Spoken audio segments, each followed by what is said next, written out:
نحمده ونصلي ونسلم على رسوله الكريم اما بعد فاعوذ بالله من الشيطان الرجيم بسم الله الرحمن الرحيم يا ايها الذين آمنوا اتقوا الله وكونوا مع الصادقين صدق اللہ العلی العظیم۔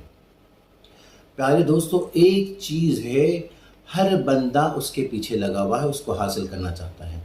بادشاہ بھی حاصل کرنا چاہتا ہے، وزیر اعظم بھی حاصل کرنا چاہتا ہے، مشیر بھی حاصل کرنا چاہتا ہے، وزیر بھی حاصل کرنا چاہتا ہے، امیر بھی حاصل کرنا چاہتا ہے، فقیر بھی حاصل کرنا چاہتا ہے، اسٹوڈنٹ بھی حاصل کرنا چاہتا ہے، سائنسدان بھی حاصل کرنا چاہتا ہے، پروفیسر بھی حاصل کرنا چاہتا ہے، تاجر بھی حاصل کرنا چاہتا ہے، مرد بھی حاصل کرنا چاہتا ہے، عورت بھی حاصل کرنا چاہتی ہے۔ ہر شخص ایک چیز حاصل کرنا چاہتا ہے، وہ چیز ہے کامیابی۔ اب کامیابی ہے کیا؟ کامیابی ہے کیا؟ اب ہمیں جب تک یہ پتہ نہیں چلے گا کامیابی ہے کیا تو ہم اس کو حاصل کیسے کریں گے؟ اب ہم کسی بادشاہ سے پوچھتے ہیں، کسی وزیر اعظم سے پوچھتے ہیں کہ وزیر اعظم کہتا ہے کہ مجھے وزارت عظمیٰ مل جائے میں کامیاب ہو گیا۔ بادشاہ کی نظر میں اگر مجھے بادشاہت مل گئی میں کامیاب ہو گیا۔ اسٹوڈنٹ کی نظر میں پیپر میں ٹاپ کر لیا میں کامیاب ہو گیا۔ ایک نوجوان کی خواہش ہے کہ میں شادی کر لوں میں کامیاب ہو گیا۔ ایک تاجر کہتا ہے میری فیکٹری چل جائے میں کامیاب ہو گیا۔ ایک سائنسدان کہتا ہے میرا فارمولہ کامیاب ہو جائے میں کامیاب ہو گیا۔ ہر بندے کا انداز کامیابی کے حوالے سے تفصیل الگ ہے۔ اب ہمیں پتہ کیسے چلے کہ کامیابی ہے کیا؟ جب تک ہمیں پتہ نہیں چلے گا تو ہم اس چیز کو حاصل کیسے کریں گے؟ لہٰذا ہم الگ بندوں سے پوچھنے کے بجائے اس پروردگار سے پوچھیں، باری تعالیٰ تو ہمیں بتا کہ کامیابی ہے کیا؟ تو اللہ رب العالمین قرآن پاک میں فرماتا ہے بسم اللہ الرحمن الرحیم قد افلح من تزکا، تحقیق کامیاب ہوا وہ جس نے اپنے باطن کو پاک کیا۔ وَذَكَرَ اسْمَ رَبِّهِ فَصَلَّى، اور ذکر کیا اپنے رب کا پھر نماز پڑھی۔ اللہ نے فرما دیا کہ جس نے اپنے باطن کو پاک کیا، اپنے قلب کو پاک کیا، اپنے باطن کو پاک کیا، وہ کامیاب ہے۔ اور آپ یہاں پر دیکھیں نا، یہاں رب العالمین نے پہلے فرمایا قد افلح من تزکا، پہلے یہ فرمایا کہ تحقیق کامیاب ہوا وہ جس نے اپنے باطن کو پاک کیا۔ وَذَكَرَ اسْمَ رَبِّهِ، اور ذکر کیا اپنے رب کا، فصلہ، اپنے رب کے ذکر کو بعد میں پیش فرمایا، اور فصلہ کا حکم بھی بعد میں دیا۔ پہلے حکم دیا، پہلے ذکر فرمایا کہ باطن کو پاک کیا۔ دیکھیں ہم اور آپ ایک انسان ہیں، ہماری جو زبان ہے، ہمارے جو کلام ہے، ہمارے یہ جملے ہیں، ہمارے جو بیان ہے، یہ ناقص ہو سکتے ہیں۔ ہمارے جملے میں کہیں نہ کہیں کوئی نقص ہو سکتا ہے، لیکن پروردگار عالم رب العالمین جو ہے وہ بے نیاز ہے، وہ بے مثل و بے مثال ہے، تو اس کا کلام بھی بے مثل و بے مثال ہے۔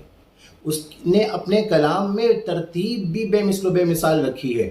یہاں پر اللہ نے فرما دیا کہ پہلے ظاہر کو بجائے باطن کو پاک کرو، پھر ذکر فرمایا، ذکر اپنے رب کے ذکر کا بھی ذکر اللہ نے بعد میں فرمایا، اور نماز کا ذکر بھی بعد میں فرمایا۔ تو پتہ یہ چلا کہ اگر باطن پاک ہوگا تو نماز کامیاب ہوگی، باطن پاک ہوگا تو رب کا ذکر بھی بہتر ہوگا۔ اگر باطن پاک نہیں ہے تو نماز میں خوشی خضو نہیں ہوگی، باطن پاک نہیں ہے تو نماز کامیاب نہیں ہوگی، اگر باطن پاک نہیں ہے تو عبادت قبول نہیں ہوگی، اگر باطن پاک نہیں ہے تو حج قبول نہیں ہوگا، اگر باطن پاک نہیں ہے تو ریاضت قبول نہیں ہوگی، اگر باطن پاک نہیں ہے تو تسبیح اور تحلیل اور قیام اور رکوع کامیاب نہیں، قبول نہیں ہوں گے۔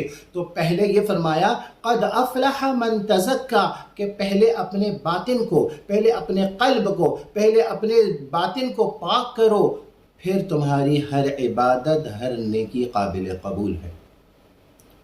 اب ہمیں پہلے یہ جاننا ہے کہ باطن کو پاک کیسے کیا جائے، اور اس کے لیے پہلے یہ جاننا ضروری ہے کہ باطن کہیں ہمارا بیمار تو نہیں ہے۔ کیونکہ دیکھیں نا، ایک باطن ہمارا ہے، قلب ہے، وہ اگر صحیح ہے تو بات اچھی ہے، اچھی بات ہے، لیکن اگر وہ بیمار ہوگا نا تو پھر ہمیں ہمارا باطن پاک نہیں ہوگا۔ تو اب ہمیں پتہ یہ کیسے چلے کہ ہمارا باطن جو ہے بیمار ہے یا تندرست ہے؟ تو اس کے لیے میں آپ چھوٹی سی مثال آپ کو عرض کروں گا۔ دیکھیں، ایک ہمارا جسم ہے، ایک ہمارا قلب ہے۔ قلب سے مراد باطن ہے۔ جب ہمارا جسم بیمار ہوتا ہے نا، جب ہمیں بخار ہوتا ہے، ملیریا ہوتا ہے، کوئی اور بیماری ہوتی ہے، تو جب ہمارا جسم ٹھیک ہوتا ہے تو ہم کہتے ہیں چلیں کیفے عمران، چلیں کھانا کھانے کے لیے، چلیں اچھے بیگم کو کہتے ہیں کہ مٹن کڑھائی بناؤ، فش بریانی بناؤ، جھینگی کا فرائی کرو، اپنی پسندیدہ کھانے بنواتے ہیں۔ ایک سے بڑھ کر ایک چیز ہم کھاتے ہیں، شوق سے کھاتے ہیں۔ اور اگر ہمارا جسم بیمار ہوتا ہے، اچھے سے اچھا کھانا ہمارے سامنے رکھ دو لیکن ہمیں پسند نہیں آتا، نہیں کھانے کا دل نہیں چاہ رہا۔ اور اگر جسم ٹھیک ہوتا ہے تو ہم کولڈ ڈرنک بھی پی رہے ہوتے ہیں اور مشروبات بھی پی رہے ہوتے ہیں، لیکن اگر ہمارا جسم بیمار ہوتا ہے تو کولڈ ڈرنک بھی لا گئی، شربت ایسا ہو کہ جس صرف خالص دودھ کا ہو، اس کے اندر بادام، پستے، چلغوزے، مغز سب کچھ ڈال کے لا کے، لیکن ہم کہتے ہیں نہیں طبیعت ٹھیک نہیں ہے، ابھی نہیں کھانا۔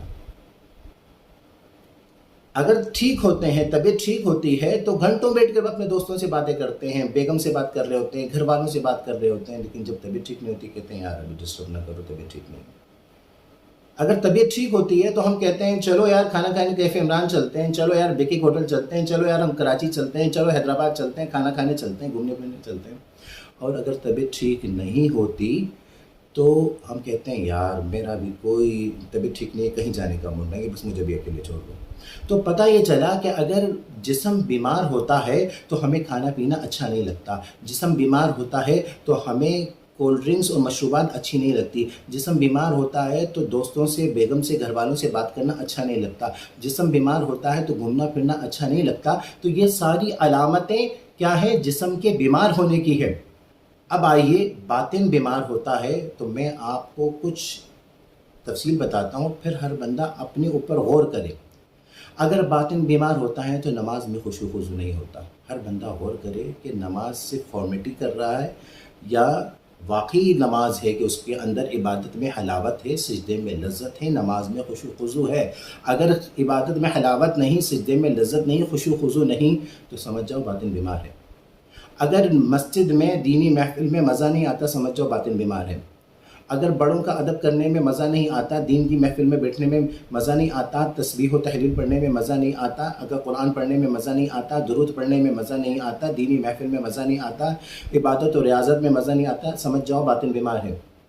اگر فلم دیکھنے میں مزہ آتا ہے، بے حیائی میں مزہ آتا ہے، وہ جو غیر محرم کو دیکھنے میں مزہ آتا ہے، جھوٹ بولنے میں مزہ آتا ہے، اور اگر دھوکہ دینے میں مزہ آتا ہے، فراڈ کرنے میں مزہ آتا ہے، بے حیائی، جھوٹ، حسد کرنے میں مزہ آتا ہے، غیبت کرنے میں مزہ آتا ہے، سمجھ جاؤ باطن بیمار ہے۔ گانا سننے میں مزہ آتا ہے، گالیاں دینے میں مزہ آتا ہے، سمجھ جاؤ باطن بیمار ہے۔ تو ہر بندہ غور کرے کہ اس کا باطن صحیح ہے یا بیمار ہے، اور پھر اس کو سمجھ میں آ جائے گا کہ اس کا باطن صحیح ہے اور یا باطن بیمار ہے۔ اب اس کا طریقہ جاننا چاہتے ہیں کہ باطن اگر بیمار ہے تو اس کے لیے کرنا کیا ہے؟ وہ ہم اللہ سے عرض کرتے ہیں باری تعالیٰ تو ہمیں بتا دے۔ یا اللہ فرماتا ہے بسم اللہ الرحمن الرحیم، یا ایھا الذین آمنوا اتقوا اللہ وکونوا مع الصادقین۔ دیکھیں صحبت کا بڑا اثر ہوتا ہے۔ شیخ سعدی رحمۃ اللہ علیہ فرماتے ہیں صحبت صالح ترا صالح است، صحبت تالے ترا تالے است۔ اچھے لوگوں کی صحبت اچھا کرتی ہے، برے لوگوں کی صحبت برا کرتی ہے۔ اب آپ کو میں چھوٹی سی مثال سے سمجھاتا ہوں۔ دیکھیں، ایک شخص ہے، وہ ایسے 8 یا 9 بندوں سے، ایسے بندوں سے ملتا ہے جو سیاست کرتے ہیں۔ 6 مہینے ان کی صحبت میں رہے تو 90% اس بات کے چانس ہیں کہ 6 مہینے کے بعد یہ بھی سیاست کر رہا ہوگا، کسی کو دھوکہ دے رہا ہوگا۔ آج کل کے سیاستدانوں کی اکثریت کا یہی حال ہے نا، جھوٹ، فریب، دھوکہ، یہی ہوتا ہے، لوٹنا۔ اگر اچھے سیاستدانوں کے ساتھ رہے گا تو شاید اچھا بھی ہو جائے، لیکن اللہ ماشاءاللہ اچھے بہت کم ہیں۔ اگر کوئی شخص 6 مہینے جم میں جاتا ہے یا باڈی بلڈرز کو دیکھتا ہے، وہ اگر باڈی بلڈرز کے ساتھ 6 مہینے ان کی صحبت میں رہتا ہے تو 6 مہینے میں 90% اس بات کے چانس ہیں کہ وہ بھی ڈمپل شمپل اٹھائے گا، باڈی بنائے گا، وہ بھی واک کر رہا ہوگا، وہ بھی اپنی وہ کر رہا ہوگا، کیونکہ اثر ہوتا ہے۔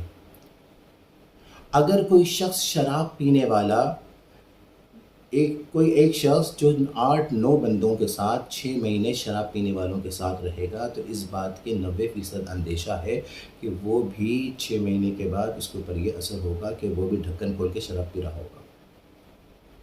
اور اگر کوئی شخص کاروباری لوگوں کے ساتھ بیٹھے گا تو 6 مہینے اگر 9 ایسے بندوں کے ساتھ جو کاروباری ہیں، تجارت کرتے ہیں، ان کے ساتھ بیٹھے گا تو 90% چانس ہیں کہ وہ بھی کاروبار کر رہا ہوگا۔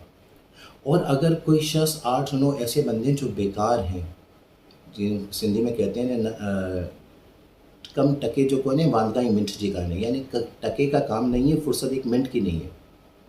اگر ایسے بندوں کے ساتھ بیٹھے گا، تقریباً 8-9 ایسے بیکار لوگوں کے ساتھ بیٹھے گا، تو میں یہاں پہ 90% نہیں کہہ رہا، 1000% یقین ہے کہ وہ بندہ بیکار ہو جائے گا۔ اور اگر کوئی شخص 6 مہینے اللہ والوں کی صحبت میں بیٹھے گا تو اللہ والا ہو جائے گا، کیونکہ اثر ہوتا ہے، صحبت کا اثر ہوتا ہے۔ آقا علیہ الصلوۃ والسلام فرماتے ہیں، بخاری شریف میں ہے 2101، بخاری شریف میں ہے حدیث نمبر، اور مسلم شریف میں ہے 2628، 2628 نمبر مسلم شریف میں آقا علیہ الصلوۃ والسلام فرماتے ہیں کہ اگر کوئی شخص، ہر چیز کا اثر ہوتا ہے، اگر کوئی شخص عطر کی دکان میں، پرفیوم کی دکان میں جاتا ہے تو یا تو خریدے گا یا پھر وہ دکاندار کو تحفے میں دے دے گا، اور اگر نہیں ہوگا تو کم سے کم اس کی ناک میں نا خوشبو آئے گی۔ ہاں، اور اگر کوئی شخص کسی لوہار کے پاس بیٹھتا ہے نا تو اس کا بھی اثر ہوتا ہے، یا تو اس کے کپڑے جل جائیں گے یا وہ وہاں سے بدبو، یعنی وہ بیزار ہوگا، پریشان ہوگا، کیونکہ ہر چیز کا اپنا ایک اثر ہوتا ہے۔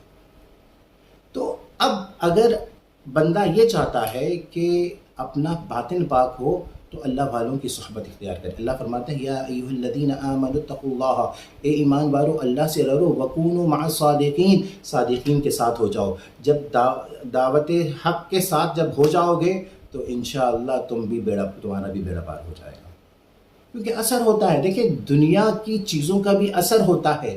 دنیا میں اگر کسی کے پاس پیسہ آتا ہے، وہ اچھے سے اچھے کپڑا پہنتا ہے، یہ پیسے کا اثر ہے۔ اچھی سے اچھی گھڑی پہنتا ہے، وہ پیسے کا اثر ہے۔ اپنی اچھی سے اچھی بائک لیتا ہے، یہ پیسے کا اثر ہے۔ اچھے سے اچھے گھر پہ چیزیں لے کے آتا ہے، یہ پیسوں کا اثر ہے۔ اچھا بڑا گھر لیتا ہے، یہ پیسوں کا اثر ہے۔ بہت خوبصورت چیزیں لیتا ہے، یہ پیسوں کا اثر ہے۔ گاڑی لیتا ہے، پیسوں کا اثر ہے۔ اپنی خواہشات اور تمناؤں کے مطابق چیزیں لیتا ہے، یہ پیسوں کا اثر ہے۔ تو جب پیسوں کا اثر ہوتا ہے تو اللہ والوں کا اثر یہ ہوتا ہے کہ باطن پاک ہو جاتا ہے۔ اللہ والوں کی صحبت میں عبادت میں حلاوت پیدا ہوتی ہے، سجدے میں لذت پیدا ہوتی ہے، بندے کے اندر ادب پیدا ہوتا ہے، بندہ موٹیویٹ ہوتا ہے، بندہ با حیا ہوتا ہے، بندہ با اخلاق ہوتا ہے، بندہ صحبت صالح، شیخ سعدی رحمۃ اللہ علیہ فرماتے ہیں نیک لوگوں کی صحبت میں صالح ازد، بندہ صالح نیک ہو جاتا ہے، اور برے لوگوں کی صحبت طالع ازد، برے لوگوں کی صحبت میں بندہ برا ہو جاتا ہے۔ تو لہٰذا ہمیں یہ چاہیے کہ اگر ہم اپنے آپ کے اپنے باطن کو پاک کرنا چاہیں، ہم اگر یہ چاہتے ہیں کہ ہمارے بچے اچھے بنیں، ہمارے بچے با اخلاق بنیں، ہمارے بچے پیار کرنے والے بنیں، ہمارے بچے ادب کرنے والے بنیں، ہم خود با اخلاق ہوں، ہم خود اپنے باطن کو پاک کرنا چاہتے ہیں، تو ہمیں چاہیے کہ اللہ والوں کی صحبت میں رہیں، اللہ والوں کے دربار میں جایا کریں۔ ان کی صحبت میں رہیں گے تو اللہ رب العالمین کرم نوازی فرمائے گا۔ یاد رکھیے، سبزی کی دکان میں جا کر آپ کہیں کہ گوشت دے دو تو وہ گوشت نہیں ملتا۔ گوشت والے کی دکان میں گوشت ملتا ہے، اگر آپ اس سے کپڑا مانگیں گے کپڑا نہیں ملتا۔ کپڑے کی دکان میں دودھ نہیں ملتا، دودھ لینا ہے تو دودھ والے کی دکان میں جانا پڑے گا، گوشت لینا ہے تو گوشت والے کی دکان میں جانا پڑے گا، اور سونا لینا ہے تو گولڈ والے کے سونار کے پاس جانا پڑے گا۔ تو یاد رکھیے، گاڑی لینی ہے تو گاڑی والے کے پاس جانا پڑے گا۔ اسی لیے جب اللہ لینا ہے تو اللہ والوں کے دربار میں جانا پڑے گا، اللہ والوں کی صحبت میں جانا پڑے گا۔ اللہ ملتا ہی اللہ والوں کے پاس ہے، یاد رکھیے، اللہ ملتا ہی اللہ والوں کے پاس ہے، بغیر نہ مشیر کے پاس، نہ وزیر کے پاس، نہ تاجر کے پاس، نہ دکاندار کے پاس، نہ منسٹر کے پاس، نہ ٹائکون کے پاس اللہ نہیں ملتا۔ اللہ اللہ کرنے سے اللہ نہیں بلکہ اللہ والے ہی اللہ سے ملا دیتے ہیں۔ تو اللہ اللہ بھی کرو گے، تب جب اللہ والوں کا دامن تھامو گے تو انشاءاللہ دل سے اللہ ہو اللہ ہو اللہ ہو اللہ ہو۔